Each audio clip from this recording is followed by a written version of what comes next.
une mauvaise compréhension de la mort, une mauvaise compréhension de la vie, une mauvaise compréhension de la religion, qui provoque en toi un mauvais comportement. Parce que des gens, à force de penser à la mort, sont rentrés dans des dépressions. Et j'ai été témoin des gens qui me disaient, eh bien, je vis un repli sur moi-même, je stresse, j'angoisse parce que je pense qu'à la mort et il est toujours triste. Et non, c'est pour ça qu'on dit, les plus intelligents, ce ne sont pas ceux qui pensent beaucoup à la mort simplement, non, et qui s'y préparent, c'est-à-dire de manière convenable, conformément aux enseignements divins et prophétiques, avec intelligence, avec perspicacité, sans oublier sa part d'ici-bas, et en continuant à être épanoui tout au long de sa vie, en faisant des projets, en se projetant, mais toujours dans tous mes projets, je mets la mort devant moi. Donc cela me poussera à comprendre que tous les bienfaits que Dieu nous a donnés dans la vie d'ici-bas, les moments de joie, les moments tout ce qu'on peut vivre de bien et de bon, tous les projets que je peux faire, le commerce dans lequel je me suis lancé, le voyage que je veux entreprendre, la maison que je veux construire, tout cela est bon, il n'y a pas de problème. Par contre, eh bien, je mets toutes ces choses-là dans mes mains ou dans mes poches, peu importe, mais pas dans mon cœur. C'est-à-dire, ça ne doit pas provoquer de l'angoisse, du stress, des problèmes, des soucis. Non, c'est un bonus, c'est un plus. Mais ma priorité est l'au-delà.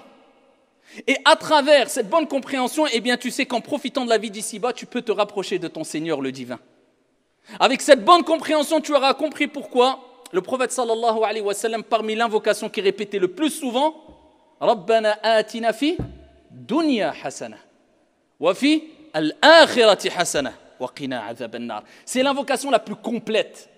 C'est la plus complète. Pourquoi ? Parce qu'elle réunit tout. Donc si tu as du mal à apprendre les invocations, apprends juste celle-là. Cela, elle te suffit amplement. Rabbana atina, donne-nous ici-bas. Il a commencé par la vie d'ici-bas.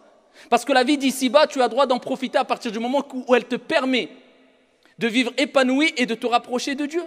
Pas besoin de dire j'abandonne complètement la vie d'ici-bas. Mais attention, devant toi, il y a toujours al-maut, la mort. Ce qui te recadre, ce qui te laisse dans les rails, sur les rails, ce qui te rappelle que te perds pas, te trompe pas. C'est là l'objectif principal. Et que tu le veuilles ou non, bon gré mal gré, tu vas y goûter. Donc cette belle maison, cette richesse que tu as, sache que tu ne l'emporteras pas avec toi. Et si tu fais devancer tous ces bienfaits sur l'amour de Dieu, à tel point que ça te détourne du bon comportement, de l'amour de Dieu, de tes principes, eh bien là, ça peut devenir problématique. C'est pour ça que Ibn al-Qayyim, eh bien, il disait cette parole, celui qui va aimer une chose, à tel point qu'il va abandonner son au-delà, il va aimer cette chose plus que Dieu, il dit ça dans le sens qui est que la personne, tellement qu'elle va aimer cette chose-là, ça va le détourner de l'au-delà, de la préparation à l'au-delà, de l'amour de Dieu. Eh bien, cette chose va provoquer en lui 3 maux, 3 problèmes. Il dit le premier problème, c'est que il ne sera jamais bien tant qu'il n'aura pas acquis cette chose-là. C'est vrai, quand on veut quelque chose de dunya, on n'est pas bien. Pourquoi ? Parce qu'on veut acquérir cette chose-là. Donc tu te batailles, tu te bats. Pourquoi ? Parce que tu en as fait un objectif principal et donc tu n'as plus de cadre en te disant, écoute, je l'ai pas, alhamdoulilah, ala kulli hal. Non, là je parle de la personne qui, pour lui, c'est tout.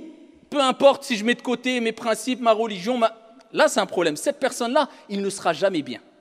Avant de l'avoir, au moment de l'avoir et quand il l'aura perdu. Donc cela va provoquer 3 maux chez lui.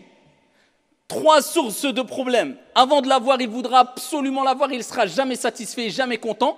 Quand il l'aura, mais il aura peur de la perdre. Tellement qu'il aura peur de la perdre, eh bien il ne sera jamais tranquille, jamais apaisé. Et s'il la perd, eh bien là c'est la catastrophe. Mais le croyant, il dit alhamdulillah ala kulli hal. Si j'ai, tant mieux, et je profite. Si je n'ai pas, c'est pas grave, alhamdulillah. Kun fi dunya ka'annaka gharib ou abiru sabil. Sois ici-bas comme si tu étais un voyageur, un passant. C'est pas quelque chose qui fait que Nuh alayhi salam, Noé, 950 ans qu'il a vécu. Je vous dis à Nuh, comment tu as ressenti la vie d'ici-bas ? Il dit comme si j'avais ouvert la porte d'une maison, je suis rentré dans cette maison, je me suis assis quelques instants. Quand quelquefois tu rentres chez toi, tu restes quelques instants, tu ressors. Il dit aussitôt je ressors par une autre porte. 950 ans. Il a ressenti ad-dunya, la vie, 950 ans comme cela. Combien de temps il nous reste à vivre ici ? Allez, si on meurt de vieillesse, sinon peut-être 5 minutes, on ne sait pas. Donc, avoir dans l'esprit toujours que, voilà, cette vie d'ici-bas, c'est un bienfait de Dieu. Je profite pour avoir un bon comportement, laisser des bonnes traces derrière moi, que les gens parlant bien de moi, je ne salis pas mon image, l'image de ma religion, l'image de mes convictions, je fais du bien autour de moi. Mais par contre, je sais très bien qu'à un moment ou un autre, je devrais quitter cette vie d'ici-bas. Donc, je ne suis là que de passage. C'est avec ça qu'il faut vivre. Et c'est pour ça que le prophète a dit « Ulaika al-akiyas » Voilà l'intelligence. Donc, celui qui... Regardez comment on réagit quand on veut préparer notre retraite. On est toujours, voilà, oui, mais si...